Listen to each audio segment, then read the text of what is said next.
told you last month about a devastating report refuting Pentagon claims that 3 Guantanamo Bay detainees killed themselves there in 2006.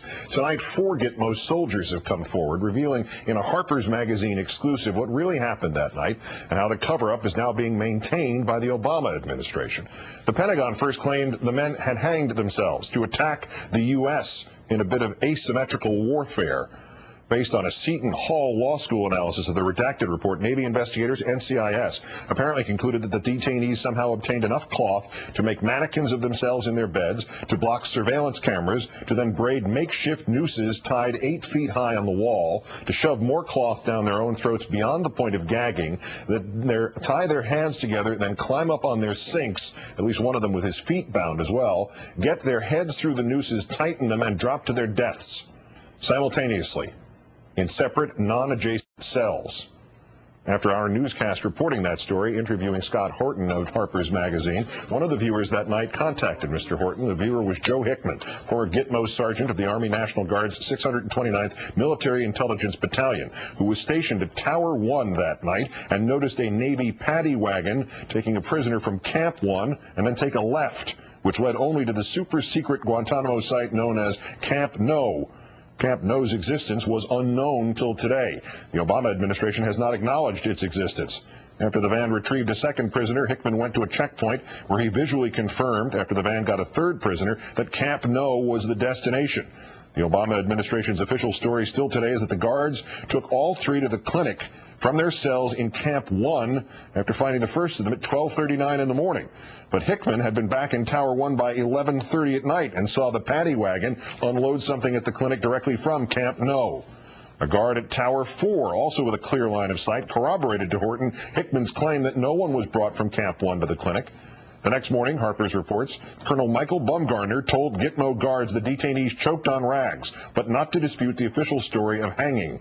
Today, Bumgardner denied nothing specific. Quote, "This blatant misrepresentation of the truth infuriates me. I don't know who Sergeant Hickman is, but he's only trying to be a spotlight ranger. He knows nothing about what transpired in Camp 1 or our medical facility. I do. I was there."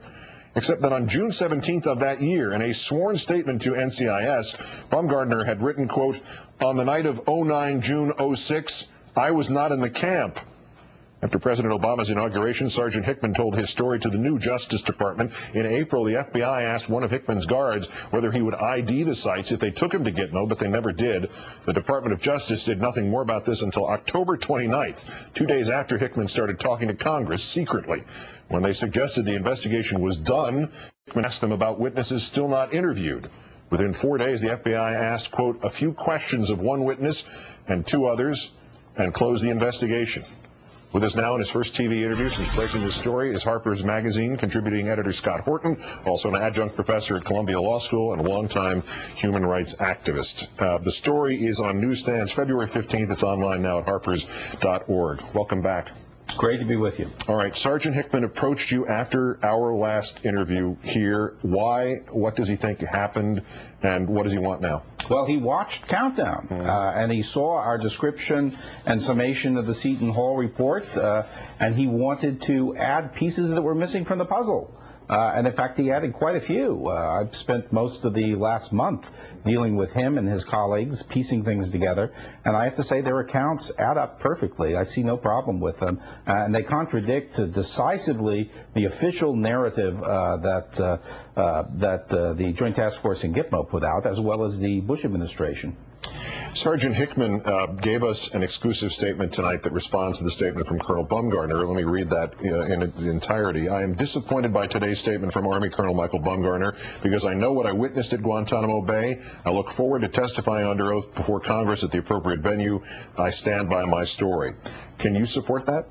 Yeah, in fact, I was puzzled by Colonel Bumgardner's statement because, in fact, I know from talking to all these soldiers, including Sergeant Hickman, that they all like Colonel Bumgardner. In fact, I would say their statements even reflected a great degree of affection towards him and disappointment that he wound up being dismissed. So there's no animosity to that. Moreover, then I looked very closely at all of the official narrative that Colonel Bumgardner presented, and there is no conflict between Sergeant Hickman's narrative and Colonel Bumgardner's narrative. narrative.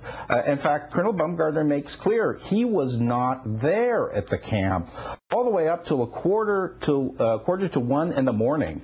And the critical events that form the basis of this narration occurred between 7 and roughly midnight. So who killed these men? Do you know? We don't know, and I think one thing we should all be cautious about is rushing to any conclusions about how they died, because previously the prior investigation was over before it began. They hung themselves in their cells, and it was suicide. That was a decision that was that was a conclusion that was being forced from the top. That's clearly not a correct conclusion. I think now we know where they died. And one of the big questions is, who's the landlord at that facility? Who was running it? It really seemed to have been off the map for the Guantanamo command.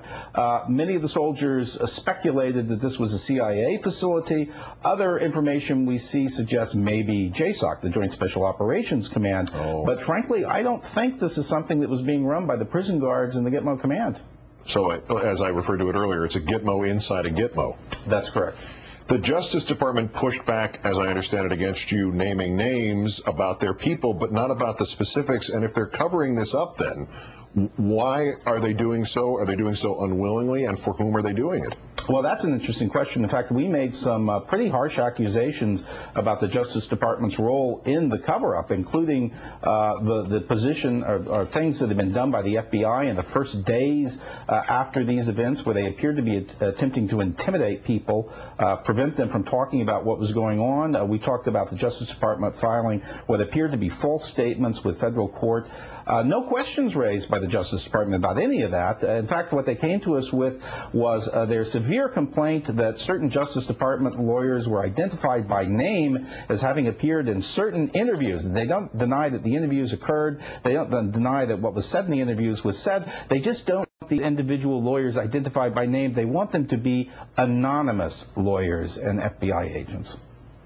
Well, that's a clear and convincing response that would indicate to you that your reporting is somehow flawed in some superior way. I hate to laugh on this subject, but that's such an extraordinary response. There seems to be nothing to do but laugh in a sad way. It's disappointing because I think in this entire matter, really one of the central failures really seems to be by the Department of Justice, which is not behaving like a law enforcement agency, finding the facts of criminal activity. In fact, the Department of Justice appears to be acting like a criminal defense law firm that realizes it's closely connected to people who are involved with some very serious heavy lifting crimes, and it wants to cover them up.